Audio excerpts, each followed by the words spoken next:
I've perused the internet and I've seen like several, black commentators speak on this notion of white supremacy, and it's sort of perplexing because, when you really break it down logically, a lot of these, things are just made up. It's just a made up concept that black people pretty much ascribe our failures to. Plain and simple, white supremacy just doesn't exist. What exists is black folks' inability to compete in terms of power, wealth, and influence that we perceive as white supremacy. Okay, so it's kind of like whites saying black supremacy because blacks have a natural proclivity to be, physically more superior on a basketball court, and whites saying, oh, okay, blacks are just superior. You know what I mean? It'd be as silly as that. When in reality, blacks are just have more testosterone on average. We're stronger on average. And our physical capabilities are just a little bit greater because, in my opinion, I believe that we were bred to be physically superior. I believe that, during the slave trade, I believe that blacks were bred with the strongest blacks in order to facilitate a more, able slave, to be quite honest. So, and just like I believe that Jews were bred for intelligence, I believe other cultures breed for different things according to what they feel is more, conducive to the growth of their societies. This is just what I believe. And wealth and prosperity is only a byproduct of productivity. Okay, so wealth produces currency that does not exist in a vacuum. So currency is forever fleeting. That means it's always moving and trying to find a place where it can be used to grow or destroy something. I mean, it doesn't matter, but it's always trying to do something. Okay, so this is why productivity is the key. Like, currency always moves where the most productivity occurs. Okay. And this is why black folks need to get rid of all of these false boogeymen like white supremacy, because it doesn't exist. What exists is our inability to produce viable goods and services that are globally impactful. When I say producing, what do I mean? Okay, problem solving. Okay, engineering products, technological and biological innovations, goods and services. In a conscious community, we have literally replaced white Jesus with white supremacy.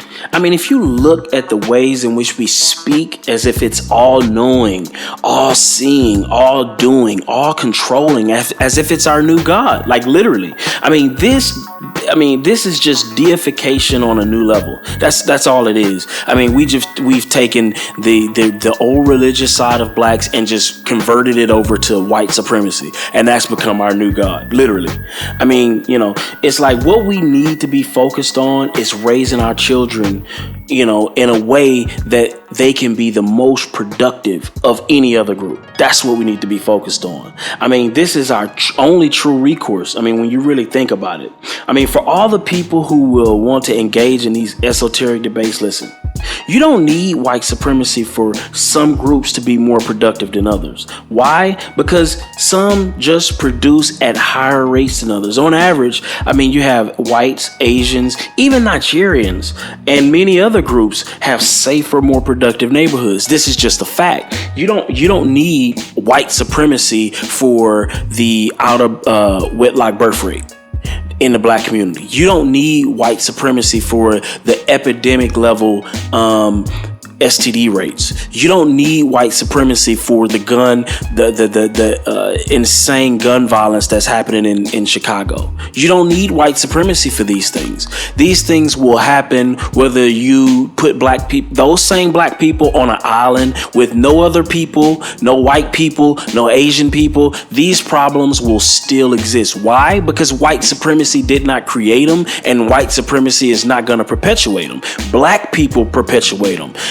Listen, you don't need white supremacy for Lil Wayne to get on on rap songs and talk about killing niggas, selling dope, and pimping bitches. You don't need white supremacy for these things. If you have these things happening, you will have a degenerate culture.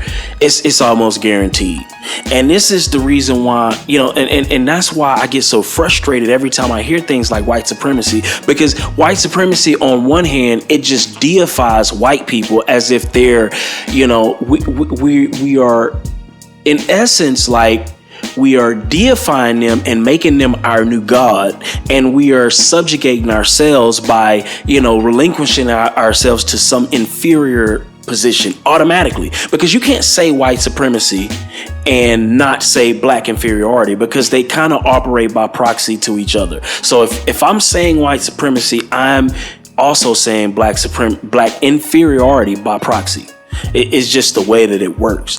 So from that aspect, it's very disturbing. Then when you look at the other aspect, when you look at it from the sense of white supremacy is only kind of like this excuse for black failure. But in reality, our black failure would exist whether white supremacy existed or didn't exist. Listen, you don't need white supremacy for black failure. Because if that was the case, if white supremacy was the cause of all black failure, then you would have other countries in Africa that were superior to any culture in the world. Also, if you look at the fact that even in America, just logically speaking, blacks on average in America live better, far better than most Africans or people of African descent all over the entire world. I mean, this is a fact. We don't need white supremacy for our failures, for most of our failures. Now, I'm not going to sit here and say that whites have not contributed in some ways to some of the things that black people suffer today. But I have a Darwinist approach to things. The way that I kind of delineate this in my brain, it's like, at the end of the day, all cream rises to the top. Okay, like, you have basketball players who come from abject poverty. They have single parent to no parent. Sometimes some of them grow up, literally in foster care, and then they grow up and be great athletes. And they gain all of the wealth and prosperity that the world has to offer. And the reason why this happens is because some talents, some gifts are just undeniable.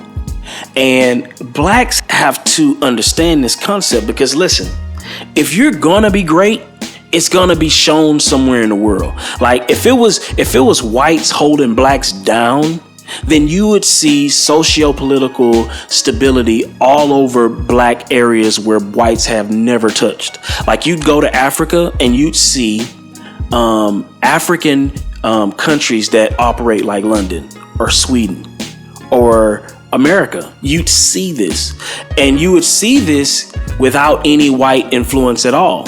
You don't see this. And the reason you don't see this is because that is not blacks don't have that talent. Now, I don't believe that we can't get that talent. Like, I look at a lot of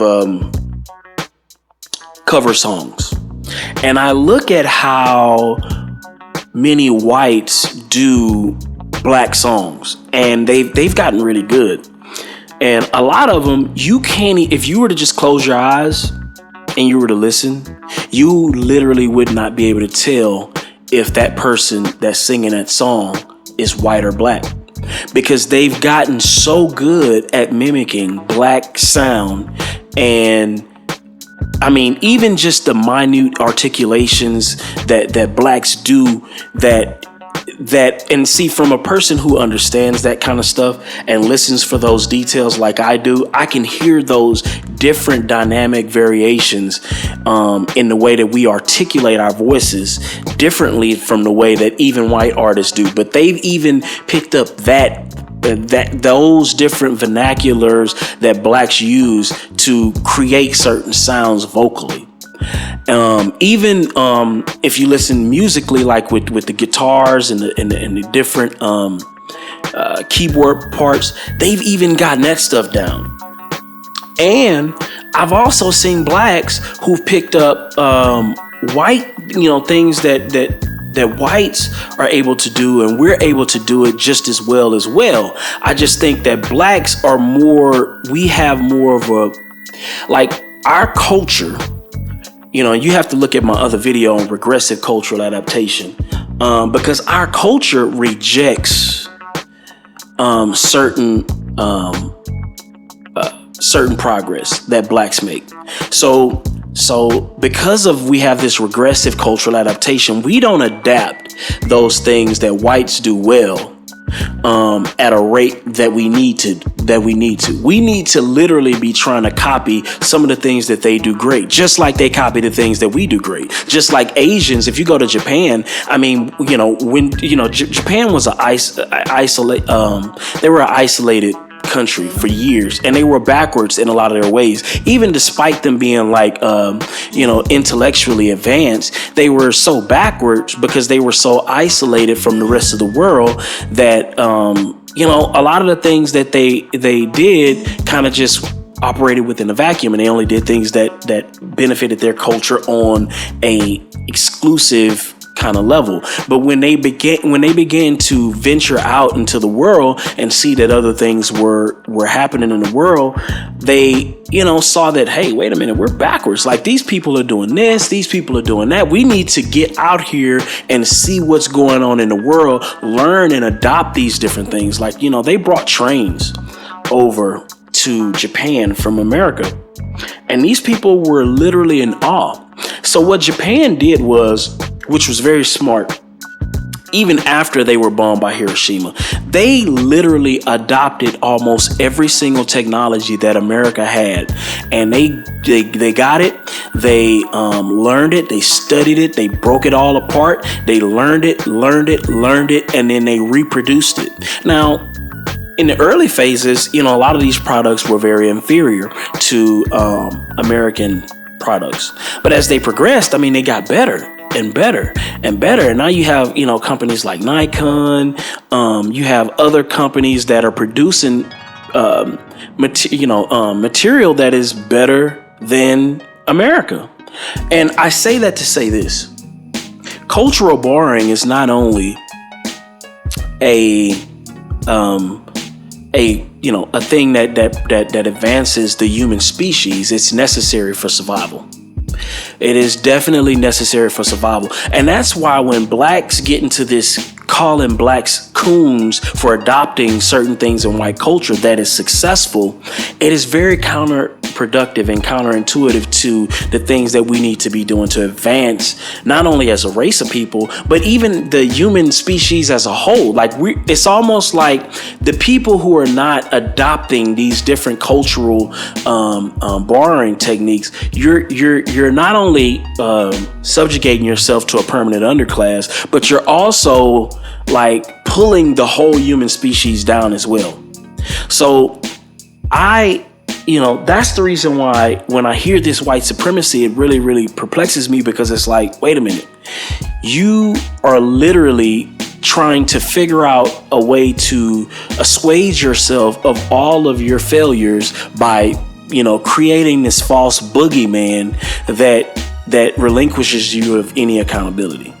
And that right there is a recipe for disaster, because you're going to be busy focused on white people while you could literally be raising children to be more productive. That's a more productive use of your time. You could be literally living off of 50% of your income and saving it up. That way that when you pass on, your children will inherit the fruits of your labor. You could literally be investing tons and tons of energy into creating the next Einstein child by sending them to the best schools. You could literally be, trying to marry a black woman that has a high IQ. I don't care about all this fine, goofy stuff that black people get into. We need to be mating with black women, Black men need to be mating with black women with high IQs, period. This is what we need to be doing. And we need to be focused on women and creating super children. Like we need to mate for athletic prowess. We need to mate for IQ. We need to mate for these things. And I don't, listen, it's a lot of science out there that kind of debunks the whole mating, thing. But one thing I do know is that when you look at the blacks from Africa and then you look at the blacks in America, what you'll see stark differences in our athletic ability. The blacks in America are far more athletic than the blacks are in Africa. I've yet to see African children who are, as athletically gifted as the blacks are in America. And the reason why I bring that up is because I personally believe that those blacks that are in America, like the blacks in America, are literally, I think we were bred to be physically stronger. I personally believe this. I think that we need to focus on, we need our smartest. I believe that we need arranged marriages. We need, we need to arrange marriages. Not saying that we need to make our children date whoever, date whoever we feel. We just need to be more engaged in the process of picking mates. We need to be picking mates that are definitely of higher IQ. That even physical strength, we need to even mate for physical and IQ. We just have to do it. Like I look at even some of these Africans, and I don't think they do it on purpose, but it just kind of naturally happens. But I mean, their children are just a lot more intellectually advanced than the regular black children that are here. And this is just on average. I've went to school with many Nigerians, and I mean they're just kicking butt. I mean they're not even. I mean they're just knocking these tests out like it's nothing. And you see other black African Americans that are from here, and they struggle in these type classes. I've taken classes, a lot of STEM classes, and these Nigerians are just kicking butts, where a lot of the African Americans from here, they sort of struggle. And so that's the reason why I'm kind of I do believe we need to try to arrange these marriages for our children. I don't think children are smart enough to pick people that will, especially now, that will be conducive to, the betterment of the race as a whole. But that's just my bit. I just wanted to just let black people know that this white supremacy thing is a farce. I think it's fake. I think it is black people trying to assuage ourselves from the guilt and the accountability of rebuilding ourselves. Not to say that whites haven't contributed to a lot of the things that black people are suffering from in this country, but what I'm saying is cream always rises to the top. So at the end of the day, you using white supremacy as an excuse for your failure is still not going to benefit you in terms of rebuilding the community. So I think we need to focus less on these boogeymen and more on the things that will create a prosperous community, like fathers, mothers staying together and raising children, like our children being the best in their class and us not accepting anything other than that, our children doing more work than the other children. That is how societies. That's the way that you build communities that are strong, that are prosperous, that are safe. And that will, facilitate greatness throughout our legacies to come. Okay, so I'm out.